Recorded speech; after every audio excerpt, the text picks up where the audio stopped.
Hoshika, I'm going to have you introduce our next guest, who happens to be sitting right here, I think. Looks like. Is that you, Anand? Yes, that's me. Okay, so it's your turn, Hoshika. You tell him what he needs to do. You need to introduce yourself and then start the presentation.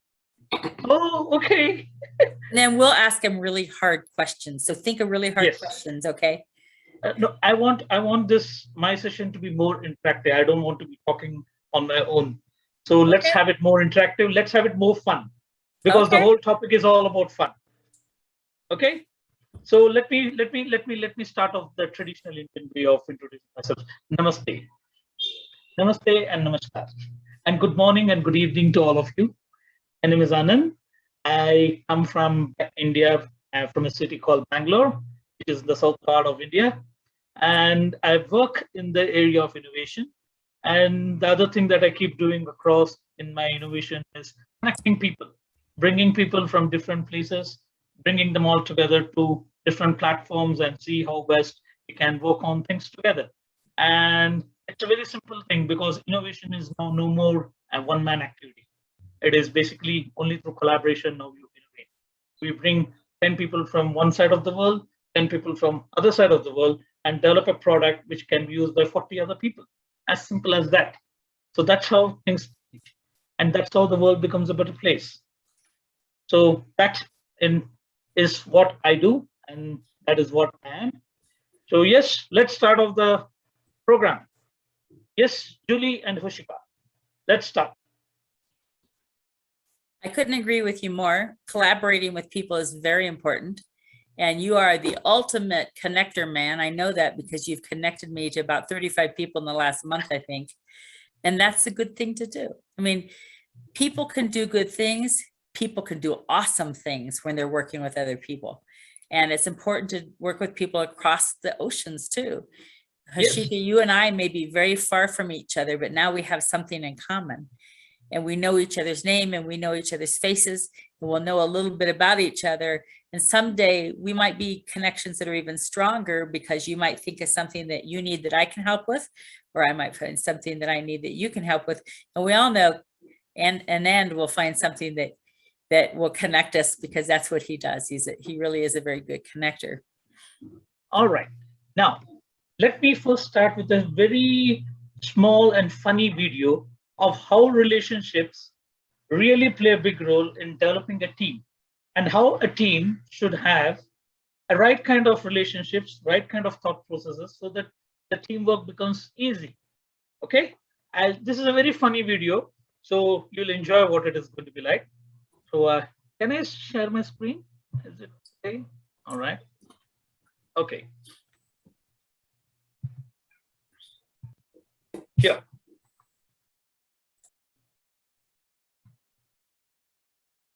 This is all about teamwork, and both kids are twins. And you can see how the relationship is.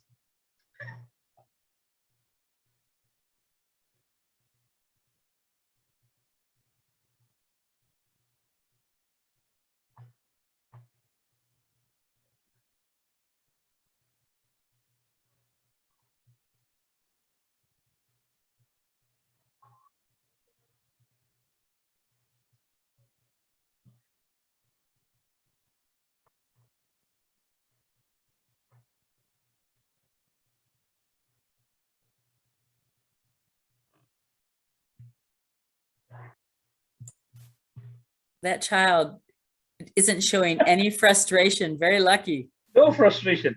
You should see how finally what he'll do now. That's it.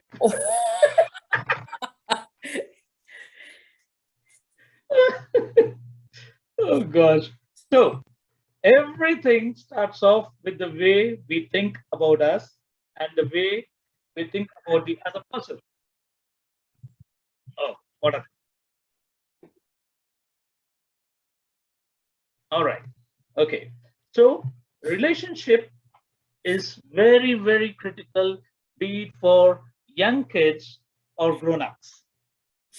Like the way those two twins, one was trying to open the door One was trying to shut the door. We grown-ups also have the same problem. Although we might not be working on opening up the doors and shutting up the doors, it's all here in our minds, how we do things.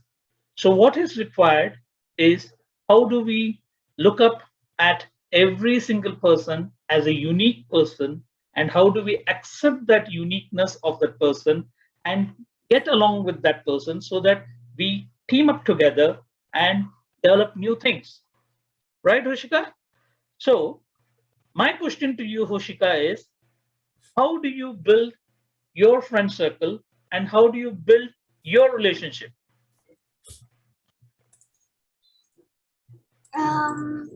By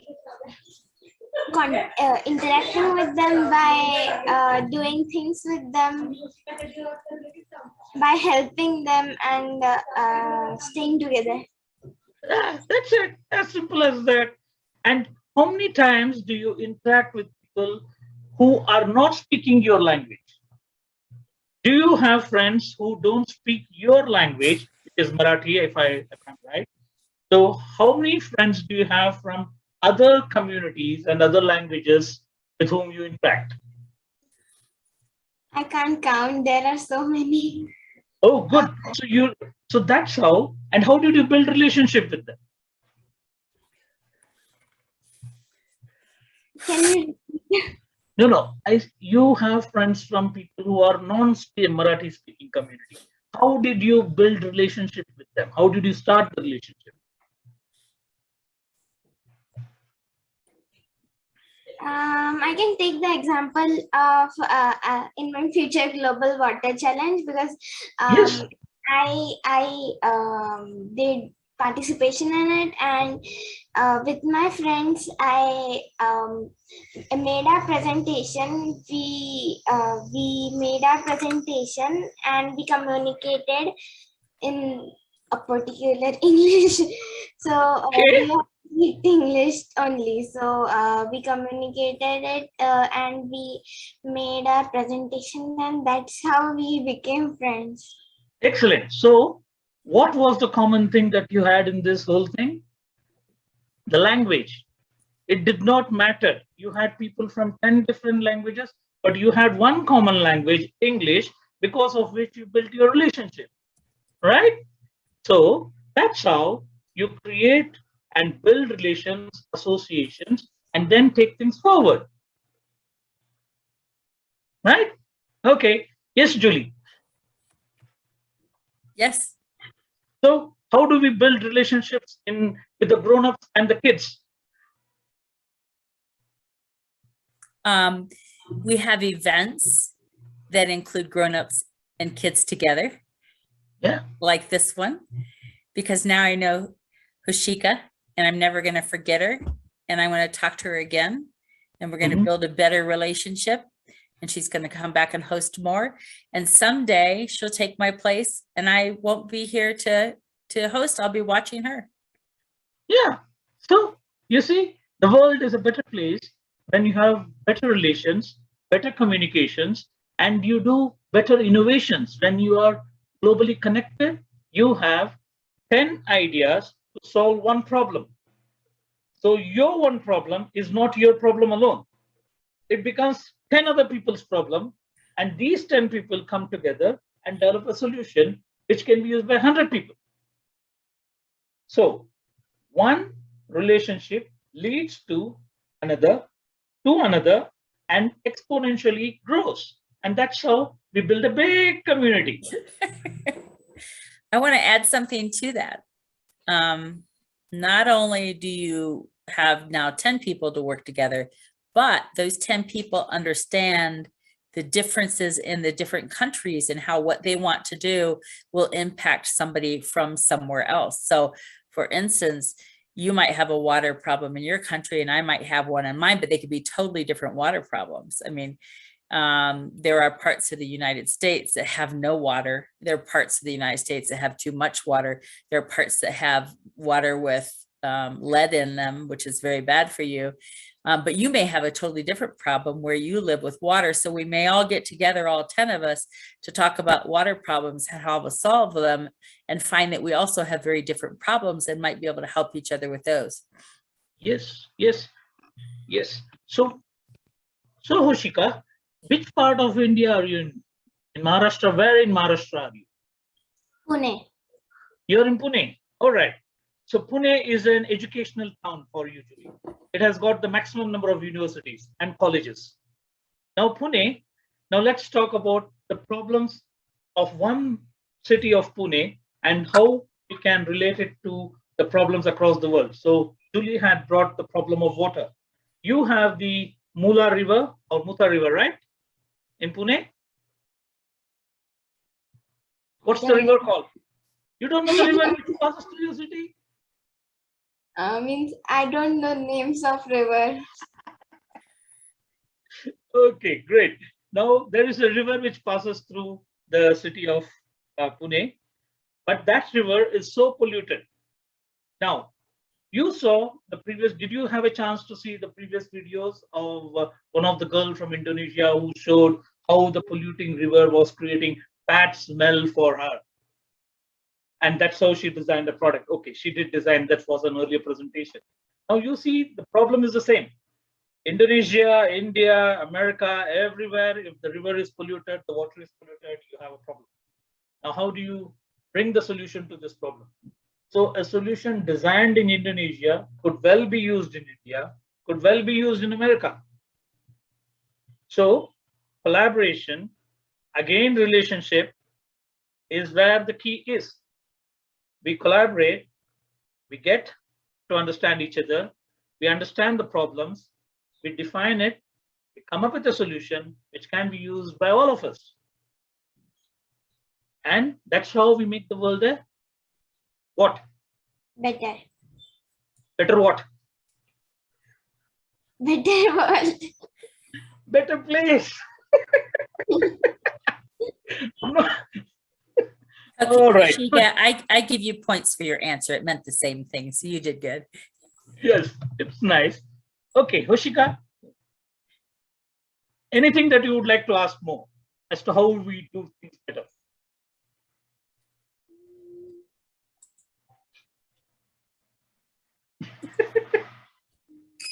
Can you first ask ma'am so I think of question?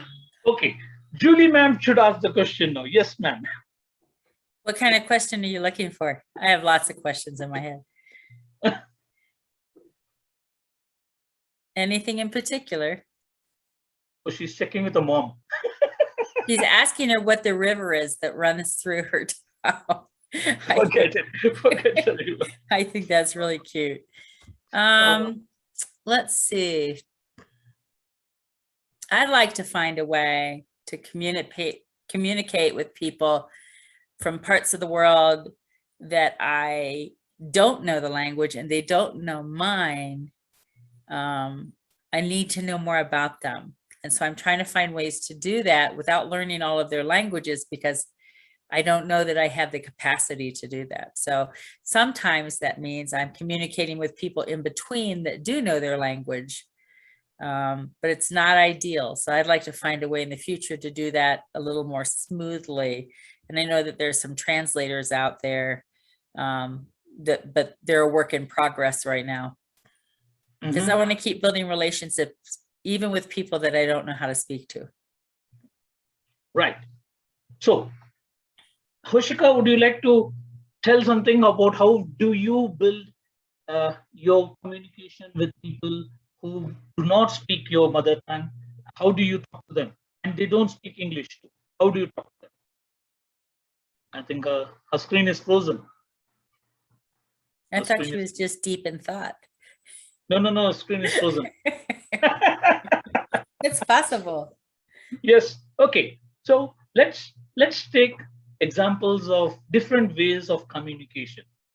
Somebody living in the Arab world, somebody living in the English-speaking world. The Arab man doesn't speak English. The English man doesn't speak Arabic. So how do we communicate now? Where do we start? Where do we break the ice? So There are different ways that we can even think of starting in communication. It does not need to be verbal.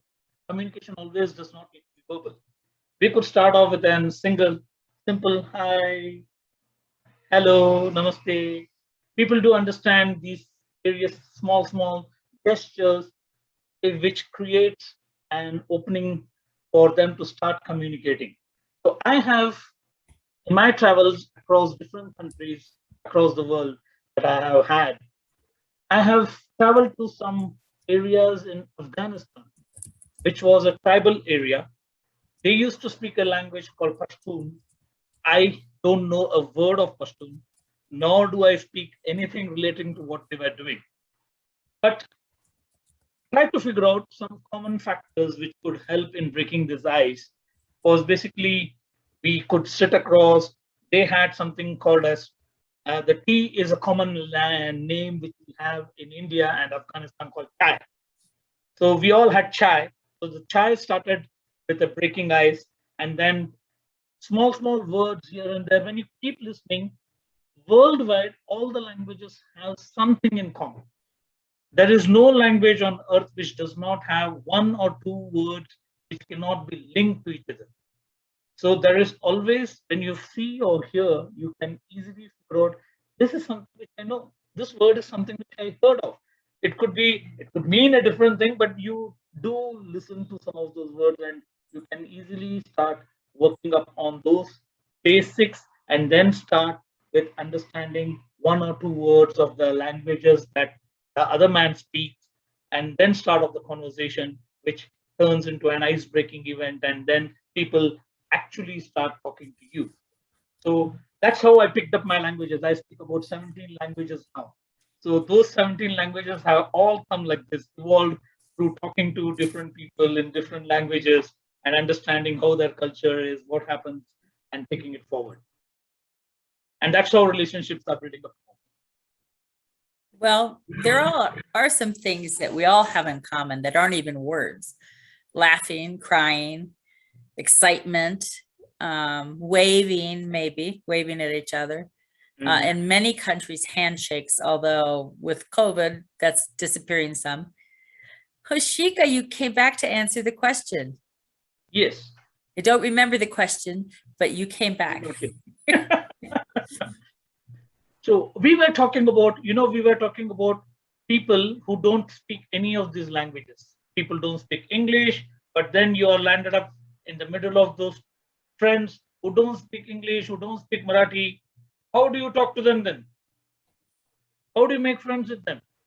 Imagine I take you out of Maharashtra and I put you in Tamil Nadu, where they don't speak Hindi, they don't speak English, they don't speak Marathi. How do you talk to them now?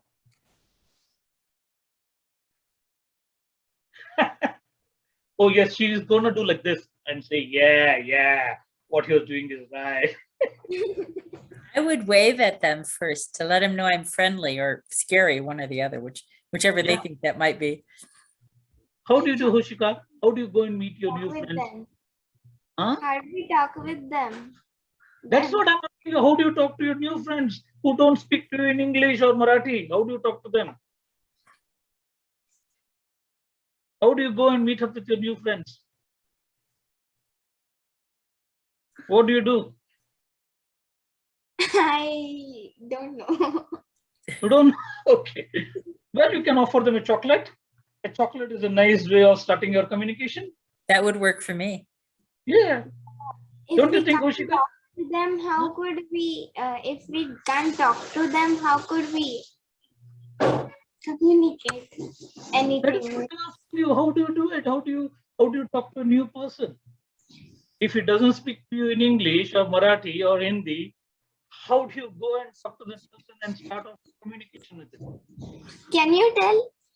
That's what I said. Start off with a chocolate. A chocolate is something you give, the person smiles, you smile, you're happy, that person is happy, and then you at least start off with shaking hands. You simply start off with the name. You tell, I am Hoshika. Who are you? But he or she wouldn't understand it, na? You can always say Hoshika. Hoshika, then it is clear. My name is Hoshika, right? I don't need to say anything. My name is Hoshika. Or he might think your name is Chocolate, Yeah. but that would be okay too, right? That's a good point. I hadn't thought about that. And that is something you see other people do when they don't speak the same languages. First, this is me, who are you? And allow the other person, I mean, they get it right away. So they're going to say something about what their name is. And that's how communication starts. And that's how you start building one relationship and then slowly understand what could be the common areas that you can work together. It could be playing a game. It could be on something. It could be understanding on something. It could be food.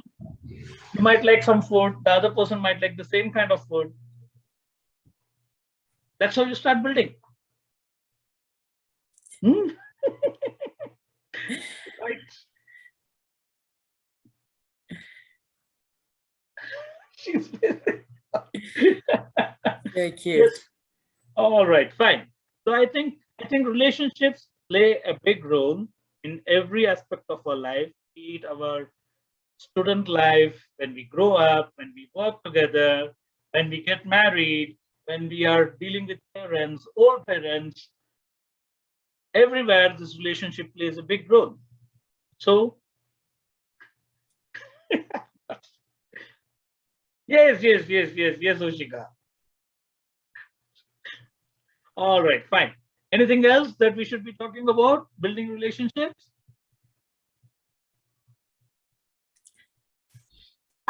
Can I ask you one thing? If we are Yes. talking online and Uh-huh. the person who is sitting in front of me does not know language, but any language, but means any language means does not know the language that I know.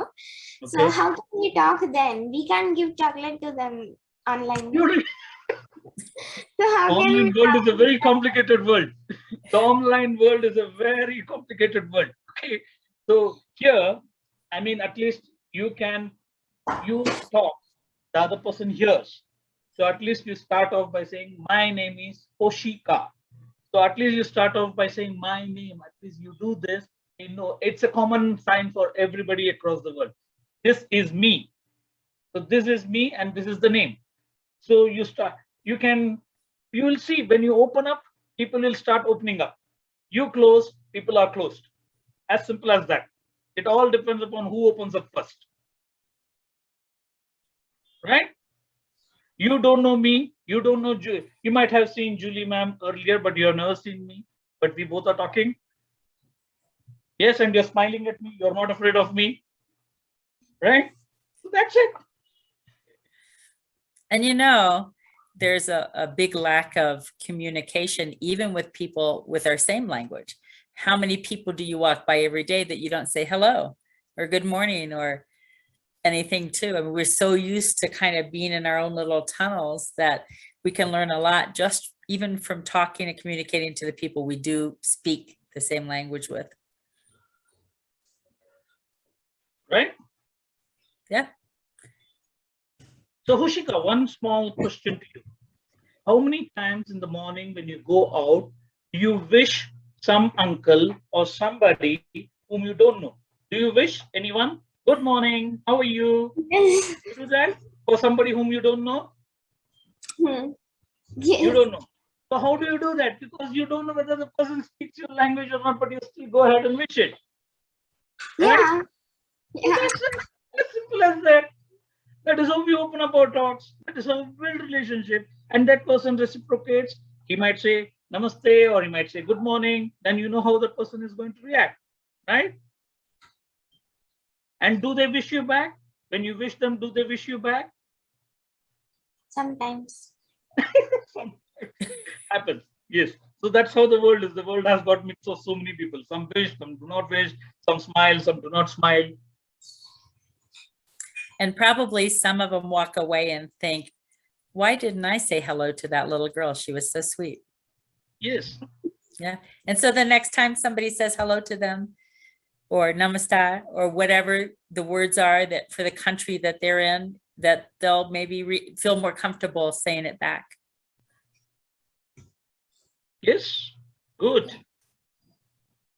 So we should build more relationships. We should communicate better. We should communicate more so that we have big community. We have a lot of friends, and we can be more collaborative. We can invent more, and we can bring in more innovations to this world, right? I think Mr. Anand owes us some chocolate. Yes, but I don't have one right away. I'll send you the digital chocolates.